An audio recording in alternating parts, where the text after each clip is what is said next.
तो कोरोना लगातार अपना कहर बरपा रहा है और इसको लेकर भ्रम की स्थिति भी बनी हुई है। इसलिए आज बहुत जरूरी है कि इस तरह का कार्यक्रम आपके सामने लेकर आया जाए और आपको ये बताने की कोशिश की जाए कि जो भ्रम फैला हुआ है उसे किस तरह से दूर करें। कोरोना का इलाज कभी अपने आप से नहीं करें और कोरोना के लिए डॉक्टर की परामर्श जरूर लें। तो पूरे देश में इन दिनों कोरोना का कहर बरपा हुआ है। पिछले 24 घंटे में देश में 3,82,315 नए मामले सामने आ गए हैं। 3,780 मरीजों की मौत भी हो गई है। कोरोना खौफ के बीच लोगों में तमाम तरह के सवाल हैं और कोरोना के इलाज को लेकर भी कई दावे और सवाल किए जा रहे हैं। ऐसे में हमने आपको अभी सुनवाया कि एम्स के निदेशक डॉक्टर रणदीप गुलेरिया ने कहा कि सीटी स्कैन कराने से कैंसर का खतरा हो सकता है और इस खास प्रोग्राम में इस मुद्दे पर हम डॉक्टर्स के पैनल से इस बात की सच्चाई पर बात करेंगे और पता करेंगे इस दावे को किस तरह से लिया जाए। और इसके लिए हमारे साथ इस वक्त मौजूद हैं सीनियर डॉक्टर मानिक शर्मा, जो कुछ देर में हमारे साथ जुड़ेंगे।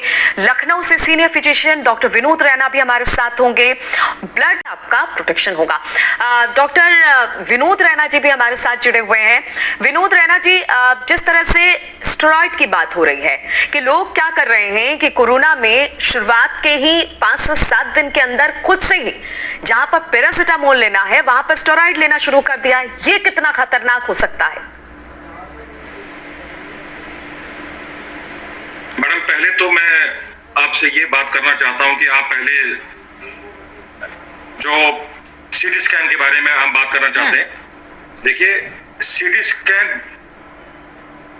स्कैन बहुत जरूरी करना है क्योंकि आज के डेट में जो इन्फेक्शन आ रहा है वो बहुत जल्दी आ रहा है, क्योंकि 4-5 दिन में हमारे पूरे लंग्स में इन्फेक्शन हो जाता है। और अगर हम सीटी स्कैन टाइम पे नहीं करेंगे तो हम बहुत सारे पेशेंट्स को खो सकते हैं। जो हमारे गुलेरिया साहब कह रहे हैं कि आजकल जो सीटी स्कैन है कि भाई उसमें से 300-400 एक्सरेज का आपको रेडिएशन मिलेगा, मैं उससे सहमत नहीं हूं, क्योंकि आजकल जो हमारे पास मशीन्स है वहां पर मैक्सिमम आपको 15 से 20 एक्सरेज का जो रेडिएशन है उतना ही लगता है। तो इसलिए हमको ये डिसीजन जरूर लेना है कि क्या हमने सीटी स्कैन टाइम पे करना कि नहीं करना है, क्योंकि अगर हमने सीटी स्कैन टाइम पे किया तो हम पेशेंट की जान बचा सकते हैं। और बिल्कुल विनोद जी, इस पर आपसे बातचीत करेंगे। कॉलर चूंकि हमारे साथ जुड़ गए हैं, उनका सवाल हम ले लेते हैं, फिर इस पर चर्चा को आगे बढ़ाएंगे। अरुण हमारे साथ नोएडा से जुड़ गए हैं। अरुण, पूछिए अपना सवाल। जी सर, नमस्कार जी, पूछिए अरुण।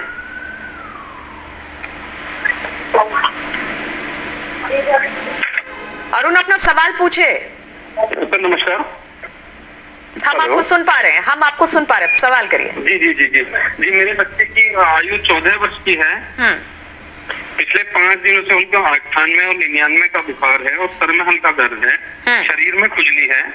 आज मैंने उसका RT-PCR टेस्ट कराया है, जिसकी अभी रिपोर्ट कल तक आएगी। तो मुझे क्या बचाव करना है, क्या मेडिसिन मैं उनके लिए ले सकता हूँ, क्या ये कोरोना के लक्षण है? डॉक्टर विनोद, इसका जवाब आप ही दीजिए। अरुण जी जिस तरह से पूछ रहे हैं कि बच्चा बीमार है, 98-99 बुखार है और कल उसका रिपोर्ट आ जाएगा, तो ऐसे में क्या क्या प्रिकॉशन लें? हेलो, कितने साल का बच्चा है? 14 साल का। सर 14 साल का। देखिए, इस वक्त जो हमारा स्ट्रेन है ये बच्चों को इन्फेक्शन कर रहा है, तो उसकी वजह से क्या हो रहा है कि हमको सतर्क रहना पड़ेगा। और ये जरूरी नहीं है कि आपकी RT-PCR जो टेस्ट है वो पॉजिटिव आएगा। बेसिकली जो RT-PCR टेस्ट है वो आजकल बहुत सारे फॉल्स नेगेटिव भी आ रहे हैं। तो आपको सबसे पहले ये देखना है कि सिम्टम्स क्या है। अगर ब्रेथलेसनेस नहीं है और खाली बुखार है तो आपने बस खाली पैरासिटामोल यूज करना है। आप 650 mg पैरासिटामोल दिन में 3 बार ले सकते हैं। साथ में विटामिन C ले सकते हैं, साथ में आप जिंक की टैबलेट्स ले सकते हैं और खूब सारा ORS। आप अपने आप को हाइड्रेटेड रखना है, बहुत सारा पानी पीना। साथ में आप अगर आपको एक दवाई मिलती है जिसका नाम है आर्जिनिन, L-आर्जिनिन, उसमें 1000 mg तक अगर आप उसको सवेरे शाम खाएंगे तो उससे बहुत फर्क पड़ेगा। अगर इसके बाद भी बुखार कंटिन्यू चल रहा है और उसके बाद आपको दिक्कतें हो रही हैं, फिर आपको मार्कर्स की जरूरत है, फिर आपको ब्लड सैंपल देना पड़ेगा और उसमें हम बहुत सारे मार्कर्स करते हैं जो रिस्क मार्कर्स होते हैं, उससे हमको बिल्कुल डायग्नोस पता चलेगा कि पेशेंट में अगर वायरस है वो प्रोग्रेस हो रहा कि नहीं हो रहा। ठीक है, तो इन सब बातों का ख्याल रखना होगा डॉक्टर विनोद इन्हें। और अरुण, आपने सुन लिया होगा डॉक्टर साहब ने क्या कहा कि आपको बहुत ज्यादा कुछ करने की जरूरत नहीं है, थोड़ा सा ध्यान रखें, अभी बहुत ज्यादा स्थिति खराब नहीं है। और कहते हैं कि जो 12-14 साल के बच्चे उनकी इम्यूनिटी अच्छी होती है, तो शायद बहुत ज्यादा उसको दिक्कत ना हो, ऐसी हमारी कामना भी है। और तमाम डॉक्टर्स हमारे साथ जुड़े हुए हैं, पूरा पैनल यहाँ पर मौजूद है, संपर्क हो। लेकिन विनोद जी के पास चलेंगे। विनोद जी, यही सवाल आपसे, चूंकि मैंने पहले भी आपसे पूछा था तो आप सिटी स्कैन पे जवाब दिया आपने, लेकिन स्टेरॉइड कितना खतरनाक है बिना पूछे अगर आप डॉक्टर से लेते हैं तो? बिल्कुल बहुत गलत है। हमारे देश में तो ये आप रूटीन बन गया कि भैया अगर आपको बुखार हो गया तो आप स्टेरॉइड ले लो।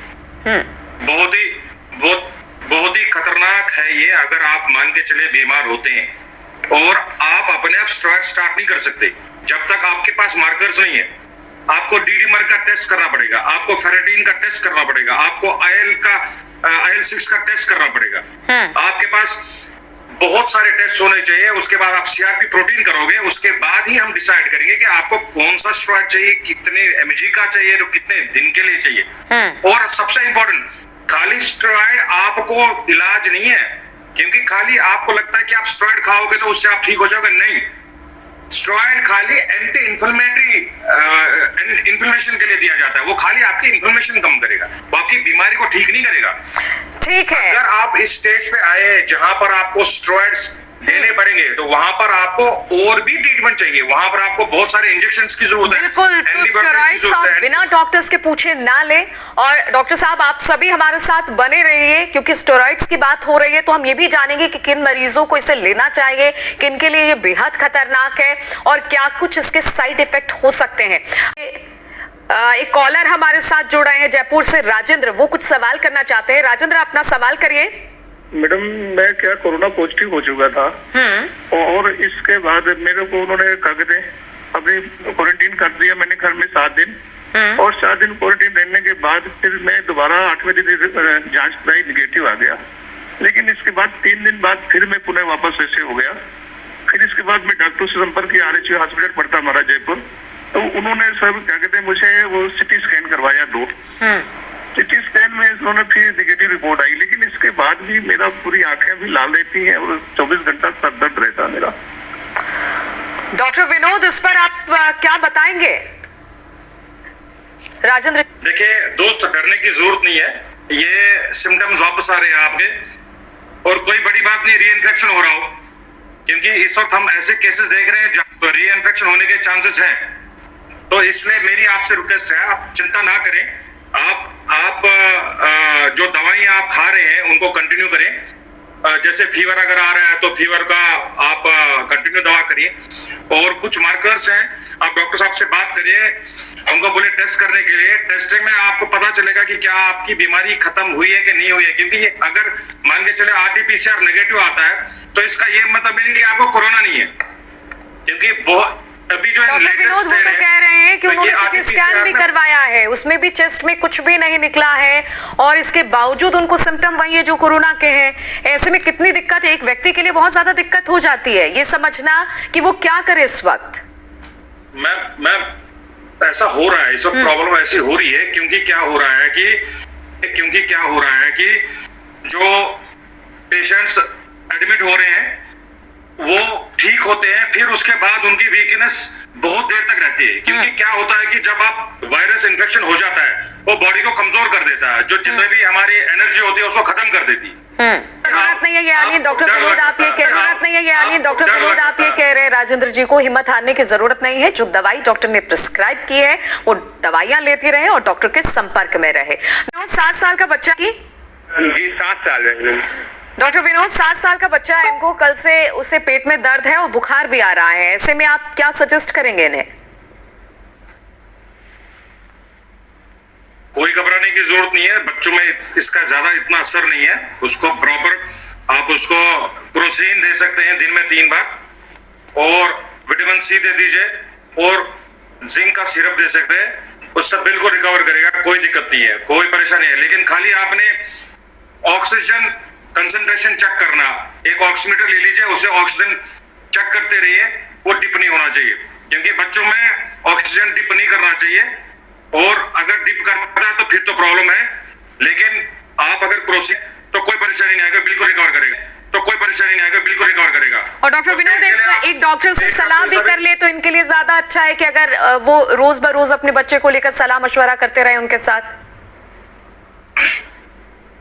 बहुत बहुत जरूरी है, बहुत जरूरी है।